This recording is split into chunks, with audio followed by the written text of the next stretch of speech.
Hello, അപ്പോൾ ഇന്നൊരു cooking video ആയാലോ? ഞാൻ എറണാകുളത്ത് പോയ സമയത്ത് ഞങ്ങളിങ്ങനെ വൈകിട്ട് നടക്കാൻ ഇറങ്ങും, ഞാനും എൻ്റെ ഫ്രണ്ട് ലക്ഷ്മിയും കൂടി. അപ്പോൾ ഞങ്ങളിങ്ങനെ നടക്കാൻ പോകുമ്പം അവിടെ ഒരു കടയുണ്ട്, കാസർഗോഡുകാരൻ്റെ ചായക്കട എന്ന് പറഞ്ഞിട്ട്. ഞങ്ങൾ എന്നും അവിടെ പോയിട്ട് അവിടെ എല്ലാ ഐറ്റംസും കാണും, ചിലപ്പോൾ എല്ലാം തീരും. അപ്പോൾ അവിടെ ഞങ്ങൾ ചെല്ലുമ്പോൾ കാണുന്നത് ഒന്നെങ്കിൽ ബ്രെഡ് പൂരി ആയിരിക്കും, ബ്രെഡ് പൊരിച്ചെടുക്കുന്നതായിരിക്കും, അല്ലെങ്കിൽ ഉള്ളത് കട്ട്ലറ്റ്, ചിക്കൻ റോള്, അങ്ങനത്തെ എന്തെങ്കിലുമൊക്കെ ആയിരിക്കും. അപ്പോൾ അതിനകത്ത് മധുരമുള്ള സംഭവം എന്ന് പറയുന്നത് ബ്രെഡ് പൊരി ആട്ടോ. മാത്രമല്ല ഞങ്ങളതങ്ങനെ കഴിച്ചിട്ടുമില്ല, ഇങ്ങനെ കണ്ടിരിക്കുന്നത് മാത്രമേ കണ്ടിട്ടുള്ളൂ. അത് ആ ഒരു ടേസ്റ്റ് എങ്ങനെ കൊള്ളാമായിരിക്കുമോ അങ്ങനെയൊന്നും അറിയത്തില്ല. അപ്പോൾ ഞങ്ങൾ വിചാരിച്ചു എങ്കിൽ ഒന്ന് വാങ്ങി നോക്കാം, കൊള്ളാവോ ഇല്ലയോ എന്നറിയാമല്ലോ, എല്ലാം ജസ്റ്റ് ടേസ്റ്റ് ചെയ്യാമല്ലോ എന്ന് വെച്ചിട്ട് ഒരാൾ അതും വാങ്ങി, ഒരാളൊന്ന് വേറെ എന്തോയും കൂടെ വാങ്ങി. അന്ന് കഴിച്ചതാണ്, നല്ല ടേസ്റ്റ് ആട്ടോ ബ്രെഡ് പൊരി. പിന്നെ ഞങ്ങൾ എന്ത് ചെയ്യും, ഇടയ്ക്കിടയ്ക്ക് നടക്കാൻ പോവും, ബ്രെഡ് പൊരി വാങ്ങിക്കും. അപ്പോൾ നമുക്ക് നോക്കിയാലോ സ്റ്റെപ്പ് ബൈ സ്റ്റെപ്പായിട്ട് ഇതെങ്ങനെ ഉണ്ടാക്കാമെന്ന്. ആദ്യം ഒരു ബൗളിലേക്ക് ഒരു 2-3 ടേബിൾ സ്പൂൺ മൈദ എടുത്തേ.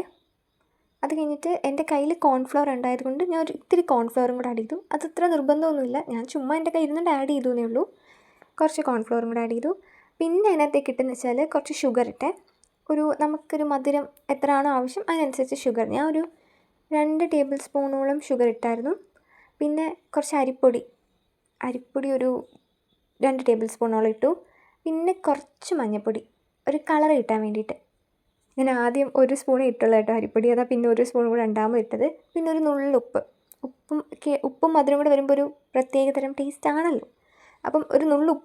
ഓക്കെ, ഇനി മാവ് റെഡിയാക്കി കഴിഞ്ഞാൽ പ്രത്യേകിച്ച് പരിപാടിയൊന്നുമില്ല. നമ്മൾ കട്ട് ചെയ്ത് വെച്ചിരിക്കുന്ന ബ്രെഡ് എടുക്കുക, അതിലേക്ക് മുക്കിയിടുക, ജസ്റ്റ് ഒന്ന് വറുത്തെടുക്കുക. അപ്പോൾ അത്രയേ ഉള്ളൂ. ആ ബാറ്റർ എന്ന് പറയുമ്പോൾ ഒരു ബ്രെഡ് ബ്രെഡിൽ ആ ബാറ്ററൊക്കെ ഒന്ന് പറ്റി വറുക്കാൻ പറ്റുന്ന പരുവാവണം. എന്ന് വെച്ചാൽ മാവിന് കട്ടി കൂടിയും പോകരുത്, എങ്കിൽ തീരെ കുറഞ്ഞും പോകല്ലേ, ഒരു കറക്റ്റ് പരുവം. അത് നമുക്ക് കോരുമ്പോൾ അറിയാമല്ലോ, ഒരു കുറുകിയിരിക്കുന്നൊരു പരുവം, അതാണ് കറക്റ്റ്. എനിക്കൊരു 1 കപ്പോളം വെള്ളം വേണ്ടി വന്നു ഇത് കറക്റ്റ് മിക്സ് ചെയ്തെടുത്തപ്പം കറക്റ്റ് പരുവാൻ വേണ്ടിയിട്ട്.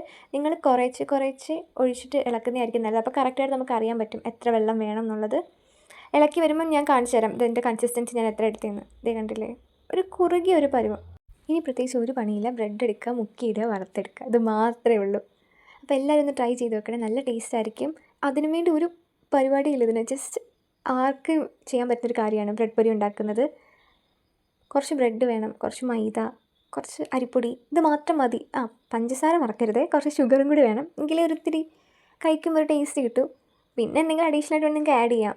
ഞാൻ കളറിന് വേണ്ടി ഒരു മഞ്ഞൾപ്പൊടി കുറച്ച് ആഡ് ചെയ്തു, ആഡ് ചെയ്താലും കുഴപ്പമില്ല, ആഡ് ചെയ്താലും കുഴപ്പമില്ല. പിന്നെ ഇത് എണ്ണയിലിട്ടൊന്ന് മൂപ്പിച്ചെടുക്കുന്ന സമയത്ത് ഒരുപാടങ്ങ് ബ്രൗൺ ഷെയ്ഡാക്കാൻ നോക്കണ്ട.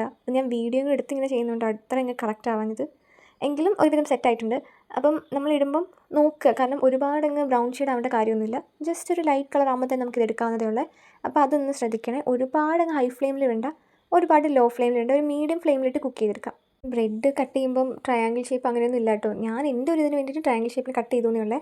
അന്ന് വാങ്ങിയ സമയത്ത് ഒരു ഫുള്ള് ബ്രെഡായിരുന്നു അങ്ങനെ ഇരുന്നത്. ഇപ്പം ഞാൻ ഉണ്ടാക്കിയപ്പം ഒരു ഭംഗിക്ക് വേണ്ടിയിട്ട് ട്രയാങ്കിൾ എല്ലാം കൂടെ തിരിഞ്ഞു വന്നു ഗൈസ്. അപ്പം ട്രയാങ്കിൾ ഷേപ്പിൽ കട്ട് ചെയ്തെടുത്തു. ഞാൻ ട്രയാങ്കിൾ ഷേപ്പിലും കണ്ടിട്ടുണ്ട്, സ്ക്വയർ ഷേപ്പിലും കണ്ടിട്ടുണ്ട് കേട്ടോ ഇതിങ്ങനെ ഇരിക്കുന്നത്. അപ്പോൾ ലാസ്റ്റ് നമ്മുടെ ഡിഷ് റെഡി ആയിട്ടുണ്ട്. എല്ലാവരും ട്രൈ ചെയ്യാൻ മറക്കല്ലേ. അപ്പോൾ അത്രയേ ഉള്ളൂ, ബായ്.